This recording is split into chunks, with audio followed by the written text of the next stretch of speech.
Hello and welcome back. This is the week 12 lecture. So, this is kind of an exciting moment for us because this week we are moving into our final unit of the semester, our final writing technique or strategy, whatever we're calling these things. This is our final unit, and we're getting ready for our final essay assignment, which will, of course, be essay 4, and that will be our argumentative essay. So, Unit 4, beginning this week, is all about argument. So, we've already had some experience making arguments in some of our previous essays. I hope that we had arguments in Essay 3. We sort of had arguments in Essay 2, the process analysis, even though they were pretty simple and straightforward. We were still trying to make some larger point about our process. So, we've been doing some of this along the way, but here in Essay 4, making an original argument becomes our primary goal, and we're going to practice some specific strategies and techniques and methods that will allow us to make effective arguments. So this is a really important assignment, not just because it's our longest and our final assignment, but also because it's designed, Essay 4 is designed to help get you guys ready for English 102. Because as many of you probably already know, in 102, the centerpiece of most 102 classes will be the argumentative research paper. So we are going to do a smaller version of that type of assignment here at the end of 101. So you're prepared for what's to come in 102. So this will be an argumentative research paper. There will be a research component. I'm not ready to talk about that yet. That will be part of our week 13 lecture. So just hold tight on the research, but we are going to be conducting some research, and we will probably do most of that when we come back from Thanksgiving break. So that's something to look forward to. Here in week 12, I just want to focus on the key terms and concepts that go along with argumentative writing. So I just want to cover the basics. I want us to get down some definitions. I'll just run through some of our most important terms and vocabulary words. We have some new vocabulary here that we need to get familiar with. So that's what I want to do today.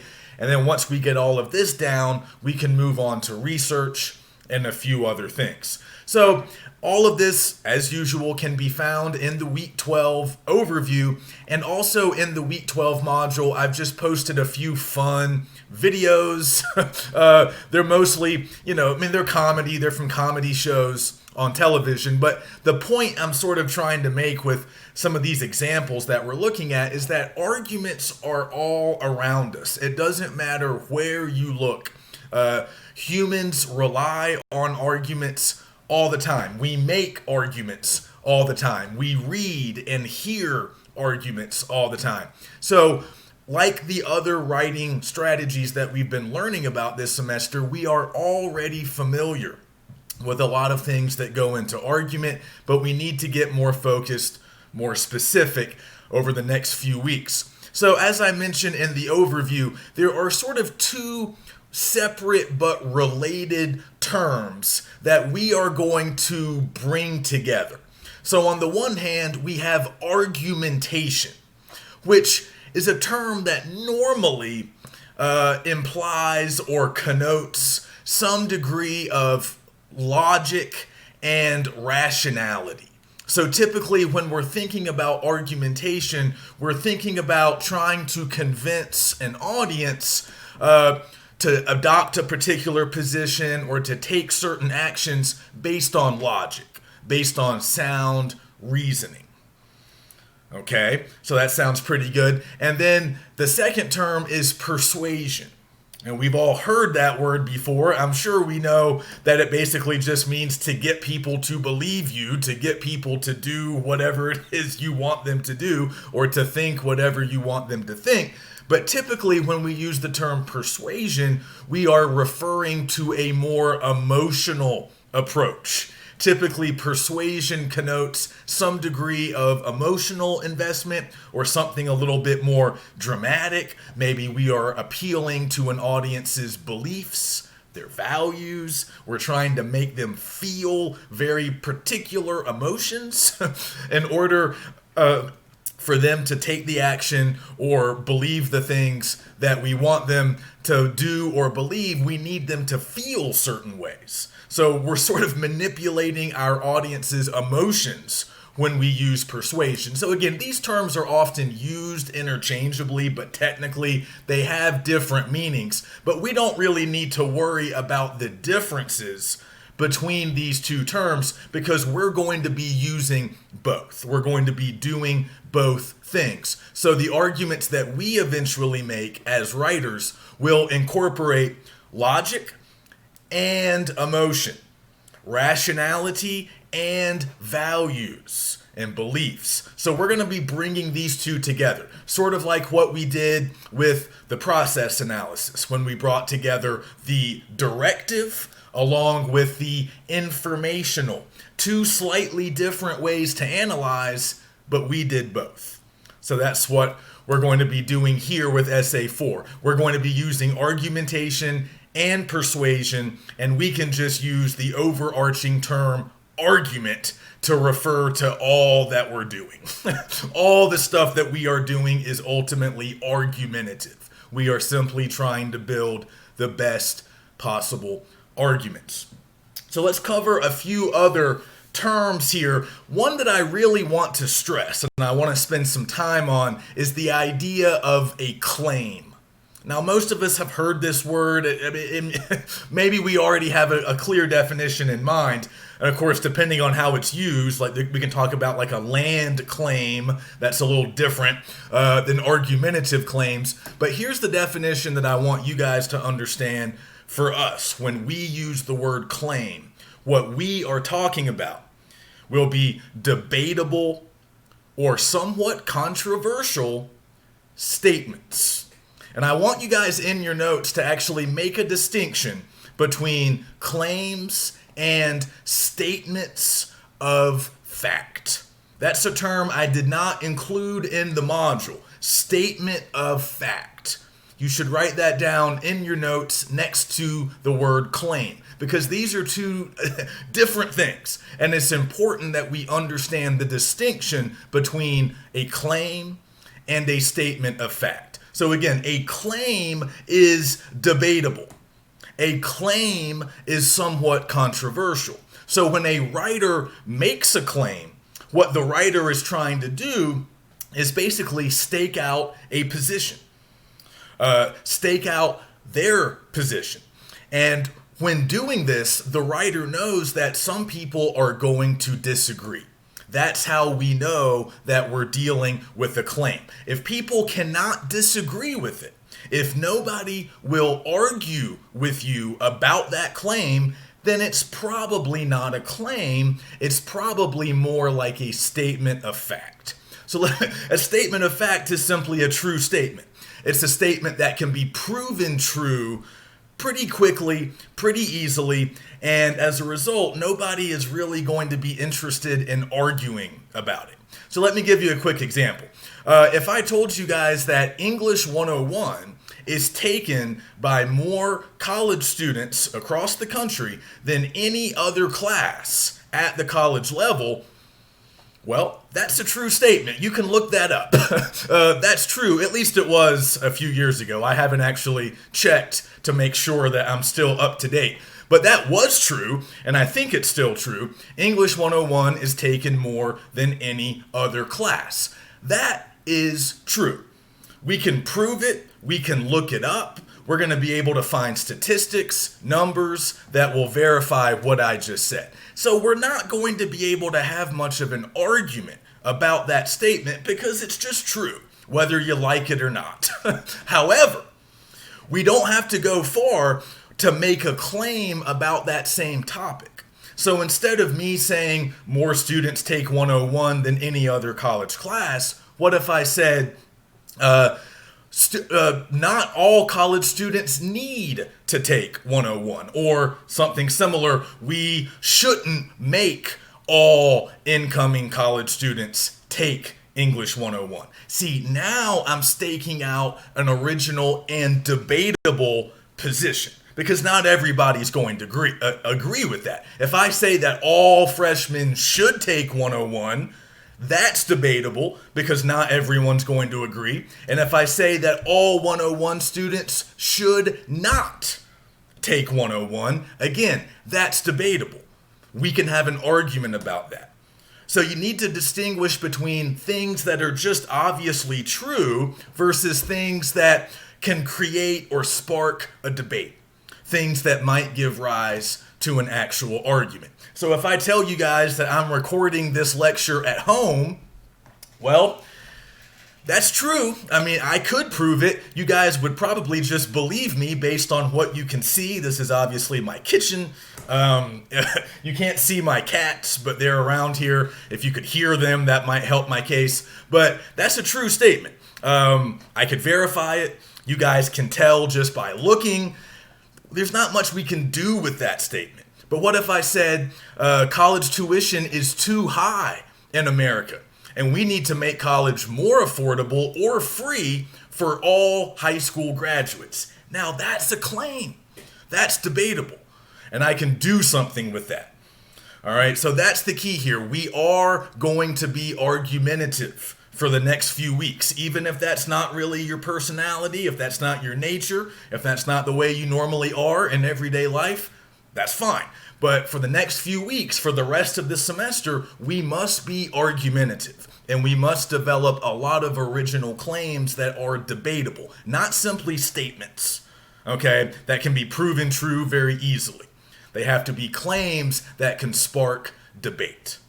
And we'll see more examples of both as we move along, but that's a really important distinction to understand. So in our argumentative writing, we're going to have a lot of claims, a whole bunch of claims, but our biggest claim, our central claim, will of course be our thesis statement.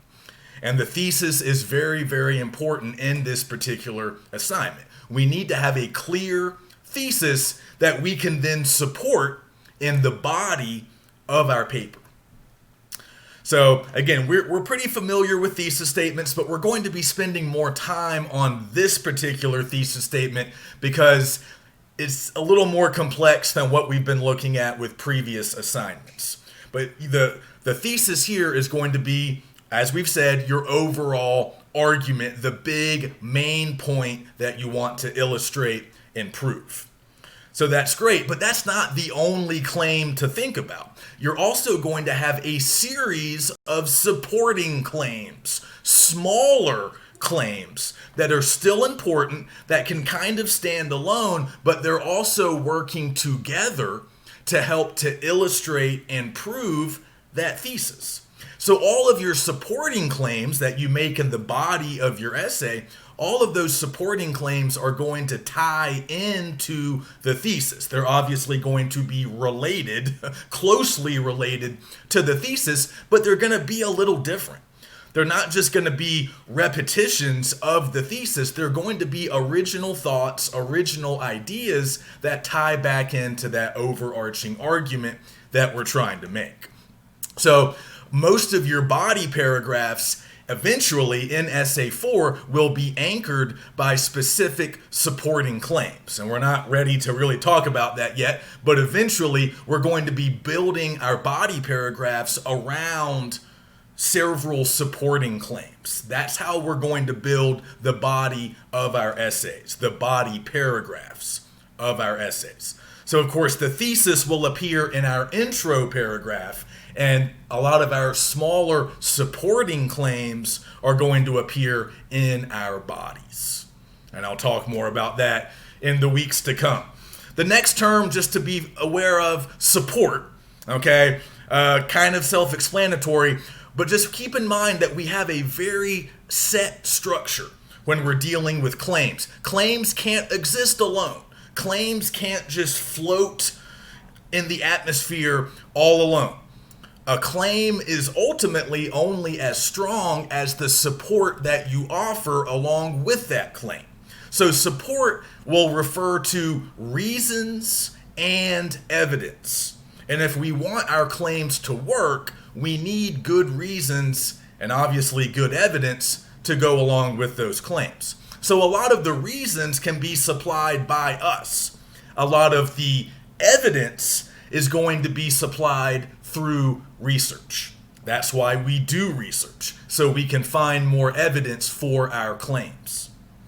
So if I wanted to tell you guys that college tuition is too high and it should either be drastically lowered or made free for all incoming college students, I could provide several reasons why I think that claim is true. I could mention student debt and how long it takes a lot of graduates to pay off their student debt. I could mention the high price of textbooks. I could mention the slow pace of financial aid. Sometimes it doesn't arrive on time. Sometimes students are struggling to buy their books and to get ready for the semester.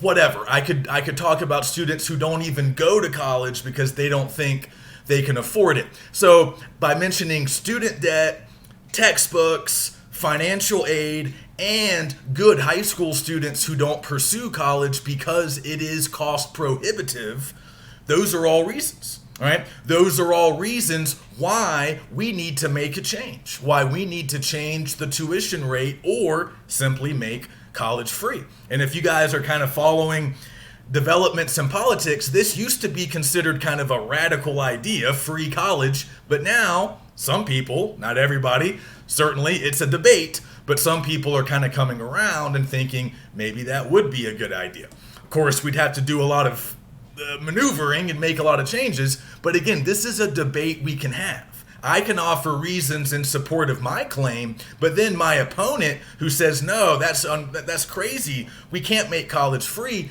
they're going to have reasons to support their claim. They're going to say, who's going to pay for it, right? This is going to run up some kind of national debt, or the colleges are going to go bankrupt.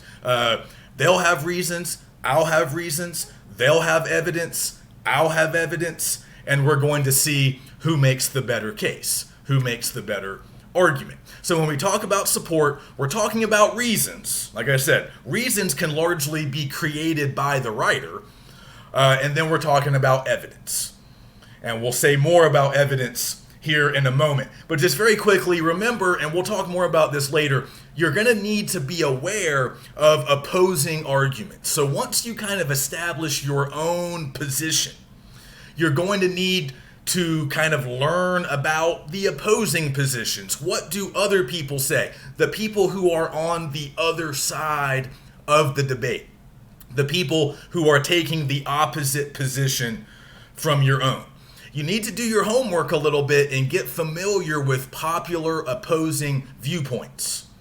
And I'll kind of give you some reasons why that's important in a few moments. But we will be getting familiar with at least a few opposing viewpoints through research. And then, as I said, just thinking about structure a little bit, we know we're going to have an intro, we're going to have a conclusion at the end, and the body of the argument, that's where our supporting claims, most of our reasons, and most of our evidence can be found. So that just means your body paragraphs, the bulk of the paper.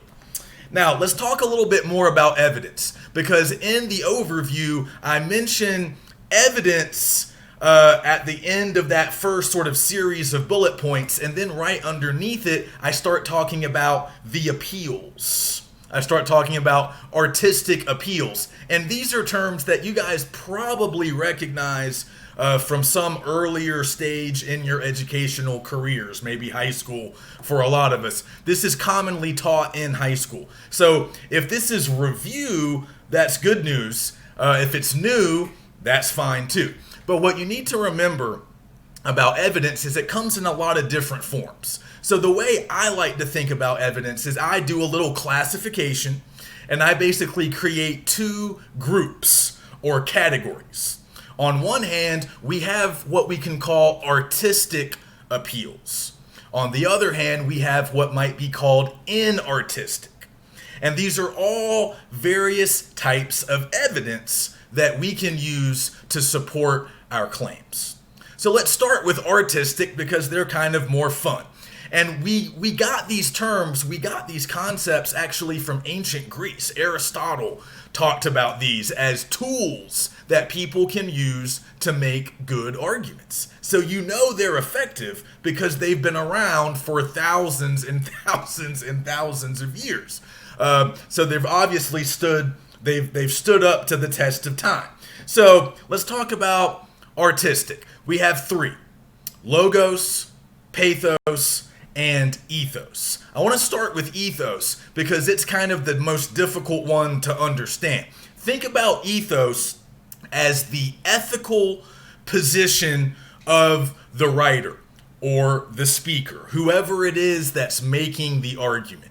So ethos is all about you. When you're writing essay 4, you need to think about your own ethos as the writer.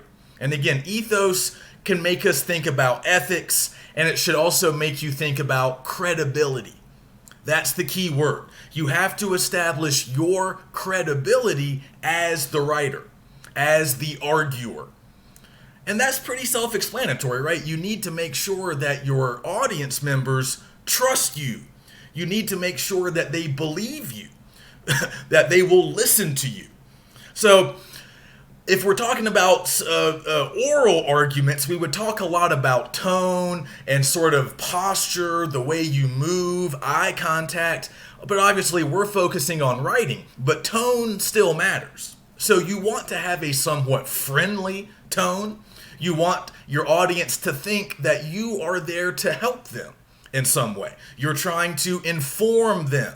You're trying to get them to do something that will benefit them in some way. So of course, you guys don't need me to tell you this. If you come across as manipulative, hateful, super sarcastic, or just kind of mean, typically readers don't like that. Typically audience members will not respond to that very well. So the two key things you need to keep in mind when you're trying to establish your credibility will be knowledge and goodwill. And I put those two terms in bold under ethos in the overview. So these are the two things that you have to, these are the two boxes that you have to check. So with knowledge, I mean, we get it, right? You need to seem knowledgeable about your topic. That's a good way to establish credibility. If it doesn't seem like you really know what you're talking about, obviously your audience is not likely to believe you. So to appear knowledgeable, you must actually be knowledgeable. This means you've done research, you've come up with original ideas, and you know something about the subject you are discussing. So again, if we just put the work in, we should acquire the necessary knowledge. The other thing to remember with ethos is goodwill. And I've already kind of mentioned that. You need to make it clear to your readers that you want what's best for them. You're trying to help them, not hurt them. You don't hate them. You're not trying to make their lives worse. You're trying to make their lives better. So if your readers think that you have knowledge and goodwill, they are likely to believe you, they're likely to trust you, and they're likely to think that you're a good person. And that's kind of what ethos really boils down to. You're trying to present yourself in a positive light. So keep that in mind. Now, the other two are things that we're actually going to be sort of actively doing with specific claims or specific moves that we make in the bodies of our essays. So sometimes these appeals will take the form of an original idea, but that original idea is also going to be evidence because it's going to help us to persuade. It's going to help us to make our readers think certain ways and feel certain ways. So when we talk about logos, we're talking about logic. We're talking about common sense. So this is a pretty easy one to understand. Now, formal logic is actually a lot like math, and we're not really going to worry about that too much. For us, logos just boils down to common sense, rationality. So The claims that you make, the evidence that you produce, they need to kind of pass the common sense smell test. They need to strike readers as, if not definitely true, at least possible. That's what you have to remember. You're not going to persuade everybody all the time. But everything you say should at least appear to your readers as possible or even probable. They might not know 100% that you're correct, but they might think, well, that could be true. That sounds like it might be true. It doesn't sound ridiculous. It doesn't seem just outside the realm of possibilities. So if they can accept it as rational, logical, possibly true, probably true, then you're on the right track. And I did include just the two types of sort of logical reasoning. You guys don't need to memorize these, but they are worth thinking about. Inductive reasoning and deductive reasoning. The main way to kind of remember these, or what they mean to distinguish one from the other, is to remember that with inductive, we are moving from the specific to the general. Whereas with deductive, we start with a general statement and then we offer specific support. So with inductive, let me just give you an example. Sticking with movies, you've watched 4 different movies by Martin Scorsese, the famous director. We saw a couple of his, I posted, was that for you guys? I don't even remember at this point. I posted some of his movie trailers for some people that I teach. It might have been y'all. Famous director, he's made a bunch of movies. So you've watched 4 individual films by him. So you could use, and you liked them all. That's important. You liked all 4. So you take each one of those 4 movies. Those are specific instances or specific examples. So you take those and you kind of use what you know about those 4 movies, all made by the same guy. You liked them all. And based on those 4 examples, you arrive at a general conclusion, which is, I like Scorsese, he makes good movies. So you're starting with the specific movies, and then you move to a general claim about Scorsese and his movies. That's inductive. Deductive is more like what we are doing. So deductive lines up more with the traditional argumentative essay, because we start with a thesis statement that's pretty general, it's pretty broad and big, and then throughout the body paragraphs, we get specific. We offer specific examples. We offer specific evidence. All right. We illustrate that larger claim with lots of smaller pieces of information to support that larger claim. So we are doing deductive reasoning essentially in this upcoming assignment. But it might be worth thinking about both because, who knows? Maybe in the future you'll want to use inductive. All right. So that's enough on logos. Let's move to pathos. Perhaps the most important and certainly the most powerful of all the artistic appeals. And I forgot to mention this, but in case you're wondering why we call these artistic appeals, I think I explained this in the module. But Aristotle, when he called them artistic, what he meant was that they are created by the writer or by the speaker.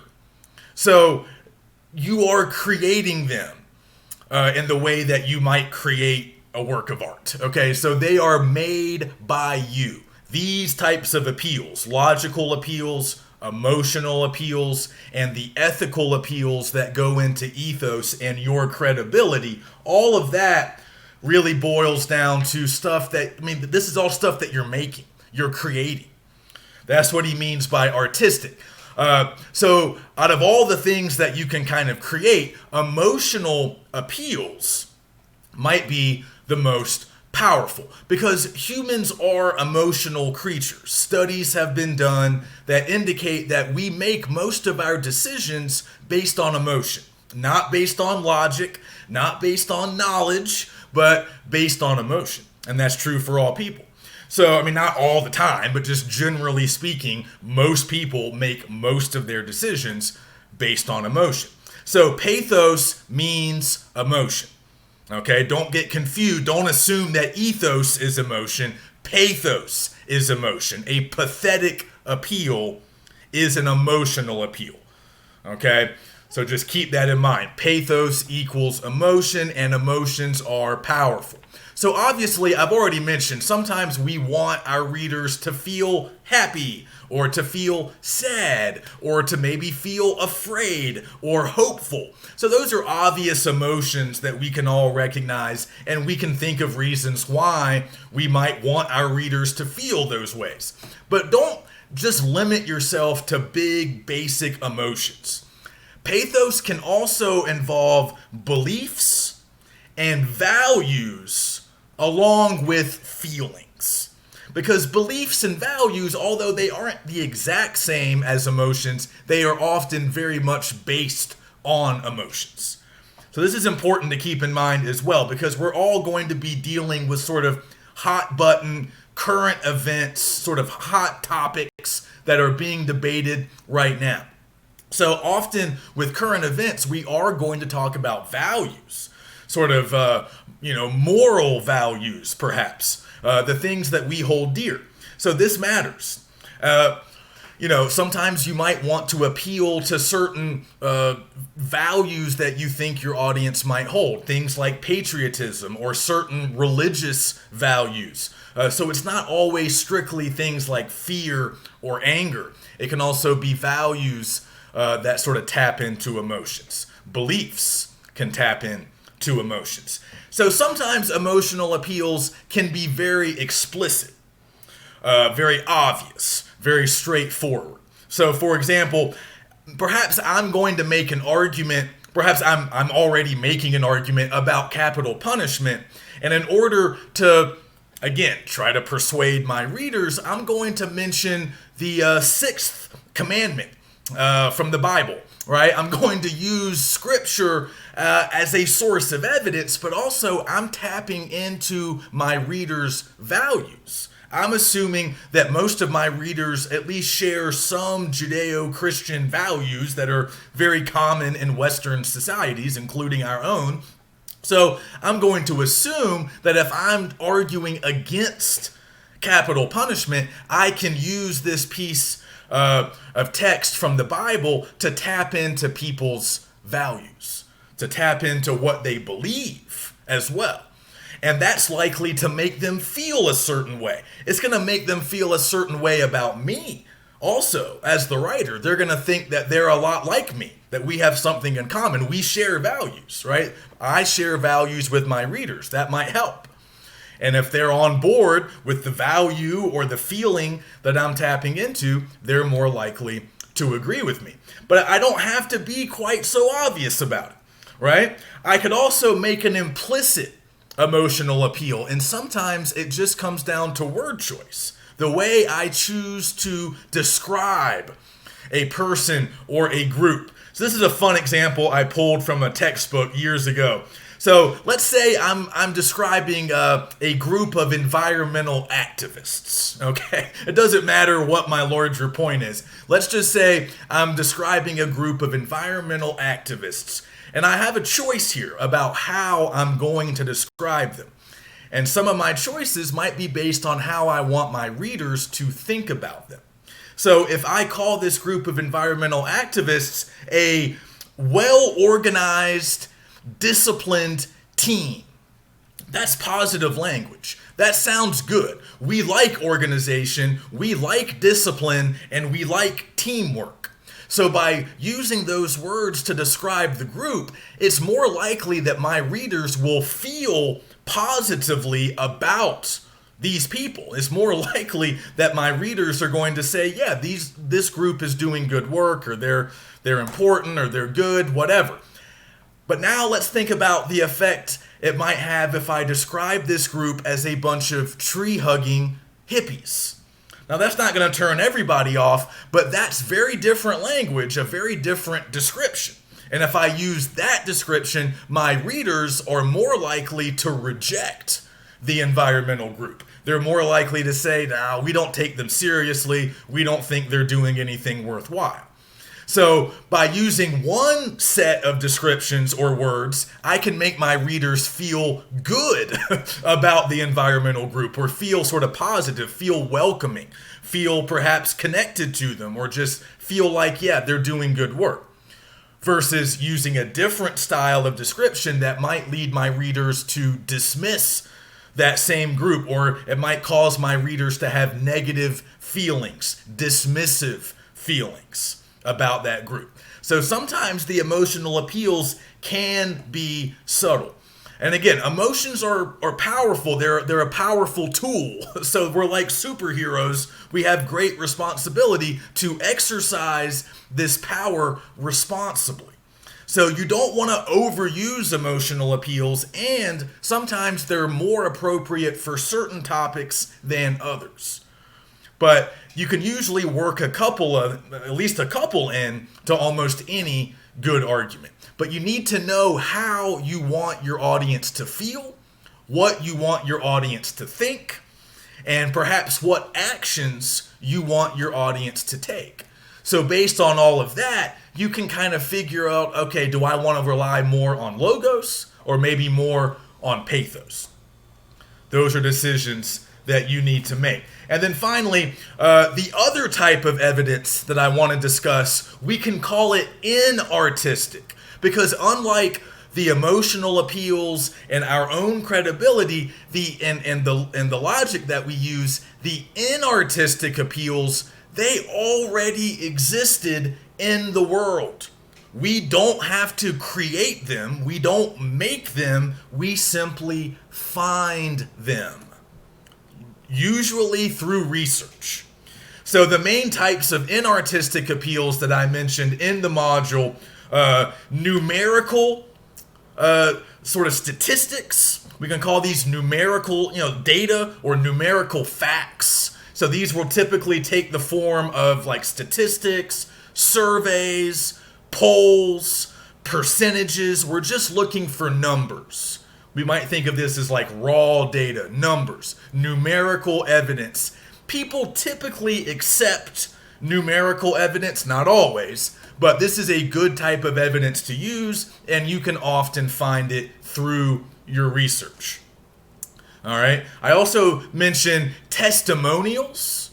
So that just means the words, opinions, and experiences of other people. So there's kind of two ways to think about testimonials. You can get the words, ideas, and experiences of experts, scientists, doctors, professors, people who are experts in their fields. And it's good to grab some of that. And again, you're going to find expert opinion in your research. But you can also find testimonials from everyday people, regular people. For a good example, pay attention to like a toothpaste commercial. I'm actually going to post some commercials that we can watch later. But if you guys ever watch like a toothpaste commercial that has people like you have 4 or 5 users sort of confirming that they have used the product and it works really well. Not just toothpaste, but that's just the one that comes to mind, because that's the one I showed to my live class, like a Colgate commercial where 5 or 6 people, who are of course actually paid actors, but we're supposed to believe that they're just regular people who use the toothpaste, they come on and say, oh yeah, it made my teeth whiter, I feel great, everything's great. And then the dentist appears, and the dentist says the same thing. I recommend this to all my patients. It's great. So we're getting the expert, the dentist, and we're getting regular people, just regular users who are like, yeah, I used the toothpaste and my teeth look great. So testimonials are good, and they can come from experts and from regular people just in the world. But the regular people have to have some connection or experience that ties in to whatever we're talking about.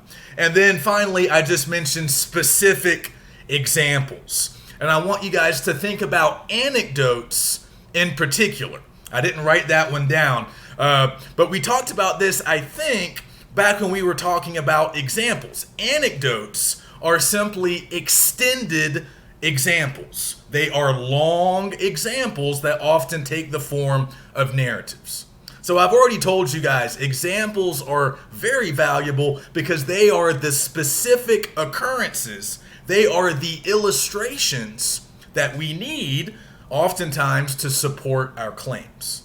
So we're going to be using numerical evidence, we're going to be using testimonials, we're going to be using lots of examples, and we're going to be using those artistic appeals to help us make these arguments.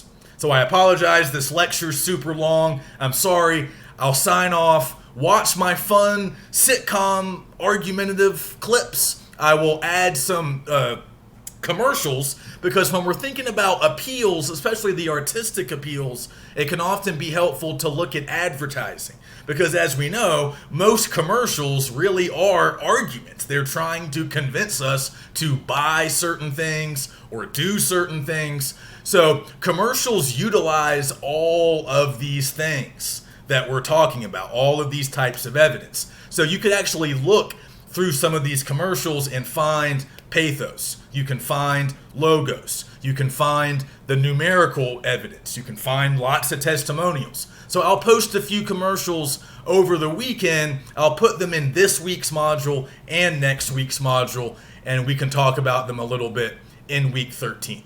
And I will see you then.